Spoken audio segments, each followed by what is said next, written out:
సార్వత్రిక ఎన్నికల హడావుడి మొదలవడానికి ముందు నుంచే ఈవీఎం పనితీరుపై విపక్షాలు అనుమానాలు వ్యక్తం చేస్తున్న విషయం తెలిసిందే. ముఖ్యంగా ఏపీ సీఎం చంద్రబాబు ఈవీఎం లోపాలపై పోరాడుతున్నారు. ఏపీలో పోలింగ్ ముగిశాక ఆయన పోరాటాన్ని మరింత ఉధృతం చేశారు. అయితే బీజేపీ మాత్రం చంద్రబాబు ఆరోపణల్లో నిజం లేదని కొట్టిపారేస్తోంది. ఇక బీజేపీ నేత జీవీఎల్ నరసింహారావు అయితే చంద్రబాబు మీద విమర్శల దాడి చేస్తున్నారు. కానీ జీవీఎల్ అక్కడి పప్పులో కాలేశారు. తీవ్ర విమర్శలు ఎదుర్కొంటున్నారు. జీవీఎల్ గతాన్ని మర్చిపోయినట్టున్నారు. ఎందుకంటే ఒకప్పుడు ఆయన కూడా ఈవీఎంలపై పోరాడిన వ్యక్తే. డెమోక్రసీ ఎట్ రిస్క్ అనే పేరుతో ఈవీఎంల వల్ల ప్రజాస్వామ్యం ఎలా ప్రమాదంలో పడిందని వివరిస్తూ ఏకంగా ఒక పుస్తకమే రాశారు. ఈ పుస్తకంలో ఈవీఎంలను ఎంత ఈజీగా హ్యాక్ చేయవచ్చో స్పష్టంగా వివరించారు. ఈ పుస్తకంలో 16 చాప్టర్లుంటే ఆ 16 కూడా ఈవీఎంలు ఏ కోణంలోనూ ఎన్నికలకు పనికిరావని నిర్ధారించారు. చివరికి అసలు అవి రాజ్యాంగబద్ధమైనవి కావని తీర్మానించారు.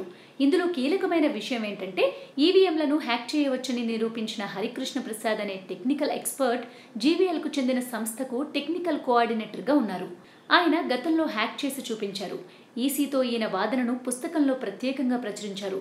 ఇంకో ట్విస్ట్ ఏంటంటే దీనిలో చంద్రబాబు, ఎల్కే అద్వానీల అభిప్రాయాలను తీసుకుని మరీ ప్రచురించారు. అప్పుడు జీవీఎల్ ఈవీఎంలు కరెక్ట్ కాదని పుస్తకం రాశారు. చంద్రబాబుతో అభిప్రాయాన్ని రాయించారు. హరికృష్ణ ప్రసాద్ వాదనను ప్రచురించారు. కానీ ఇప్పుడు అదే జీవీఎల్ ఈవీఎంలపై ప్రజలకు లేని అనుమానాలు మీకెందుకు అంటూ చంద్రబాబుపై విమర్శలు చేస్తున్నారు.